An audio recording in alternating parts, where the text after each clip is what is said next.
Oh hey, do you want to build one of these? Watch this video to find out how.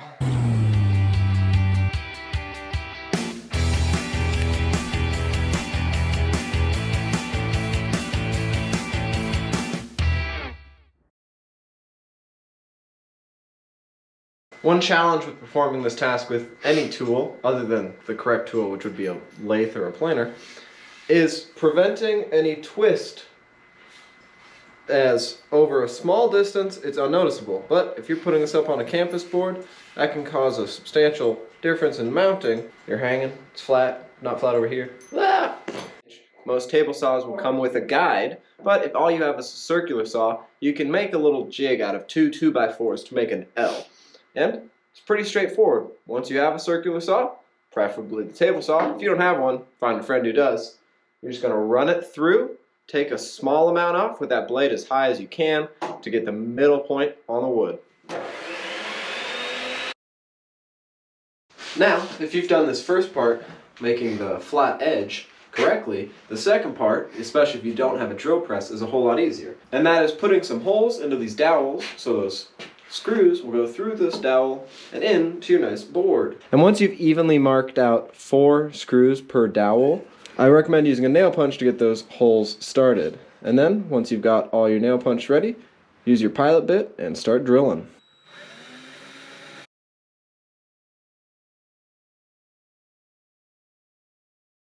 And to make a pretty head, use a countersink so that the head of your screw goes all the way into the dowel.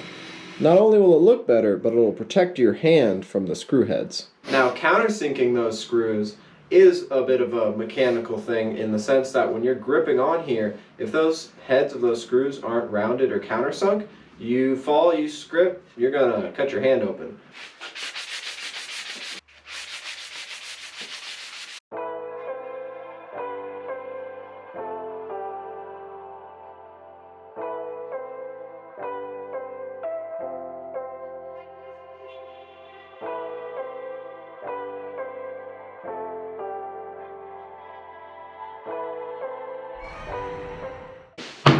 Well, we've got our board pretty much assembled. We've got the flat edges cut into our dowels. We have countersunk our screws, glued the dowels onto the board just to be double, extra, triple sure it's not going to rip off under us.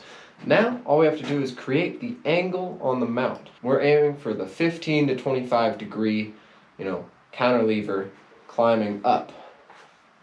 We'll see if we can make it happen. Now we're back at the table saw to make the key aspect of getting this campus board on the wall and keeping it on the wall. And some people call it the Danish hidden hanger.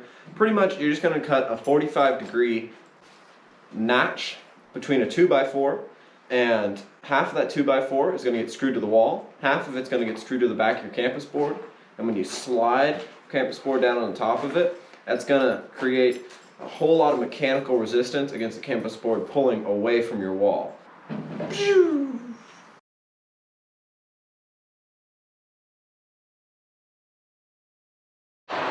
Now to help you better visualize, this is the top hangboard, no pun intended, for the frame we're building. Now, you want the side that's on the wall to be on the inside, so that this part of the frame, part of the campus board, will slide into it, and as it pulls down, it'll pull tighter against the wall. Pretty straightforward, and it's really mechanically simple, not much to fail, and very strong. Now, let's just build the angled sides. We're aiming for that, 10 to 20, 15 degree, whatever. We're just going to cut a 2x4 from corner to corner and see what it gets us.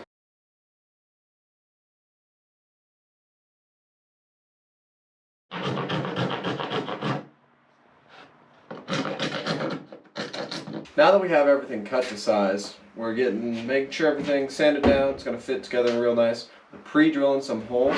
We're going to glue it all together, and then with those pre-drilled holes, use some just retainer screws to keep everything in place while the glue dries. Once that glue dries, we can take it inside. We'll mount the wall side of the hanger, and we're going to send 6 construction studs through the whole board into, if you have a normal house, into your studs, which is an important thing to align. For us, we live in a log cabin. It's kind of easy to find the studs. To reinforce the top corners of the campus board, we were utilizing a little L bracket we had, as I didn't have the right stock steel around to make my own. And it's always easier to do a little bit of modification to something like this rather than having to drill out all our 8 new holes for this. Drill them in here.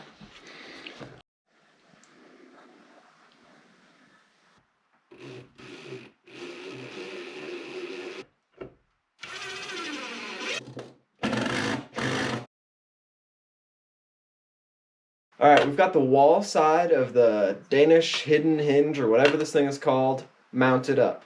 And we test fitted it before we glued it and final screwed it down. Now, one thing that'll be a lot more important for most people than it was for us is finding the right studs to align their 4 bolts on. We evenly distributed ours because we're going into a log cabin, and so it's all the same. But if you have studs, those are typically 12, 14, or 16 inches apart, so you're going to want to find that position for all those 4 bolts. This is a 4-foot long, we're building 4-foot long campus board, so we just did one about every foot to get it as evenly distributed as we can. Once we were confident it was all lined up perfectly, as in the gap between the campus board and this trim right here was about 1 inch all the way across, screwed them down with some glue. And once we're confident that glue is dry, we're going to hang the campus board up. We're going to send 4 or 6 construction leg bolts into what would be your studs, but is just going to be our wall, and that will really cinch the thing down. Now, there's different theories on this. Now, you may want to use stud anchors or whatever. We're just going to use some real big bolts. Now, to do our best to prevent both cracking the house and the board we made, we're going to do a pilot hole before we send the leg bolts home.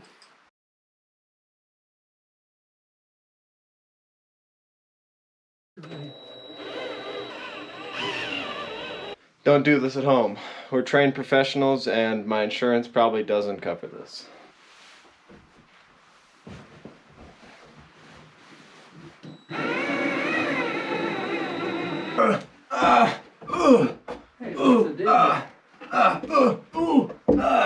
I'm so strong. Alright, we've got the hanger hanged, the 6 bolts attaching it on there. Test run number 1. Let's go for it. Don't fall, please.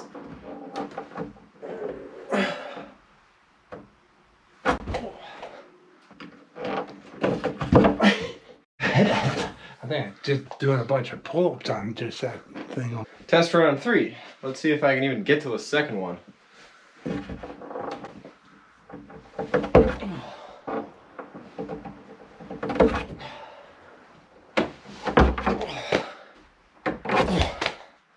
Well, sadly, that thing hangs better than I do, but we finished, project's up, and hopefully by the time next climbing season really starts up, a lot of practice on this, and we'll be able to push up a grade or 2. Yeah, I mean, everything kind of went well. These are the sort of projects where unless you're just copying from a design, you're going to run into some stuff, you're going to adjust some things.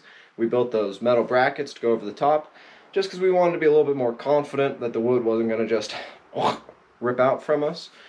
Do you need to do that extra hang, which really wasn't a whole lot of work, but I think gave at least me a whole lot more confidence this thing's not going to rip out of the wall? Maybe not. Maybe you just send it into the studs. But if you've got studs and not, a log cabin, you want to be really confident you are anchoring to those studs. Use stud anchors, use the proper bolts. Don't just hang this to your plaster and expect it to hold, because it will not. Thanks for coming along. Like, subscribe, comment, and if you do, every like and comment gives another 1 cat life to the cat, and then she will live forever.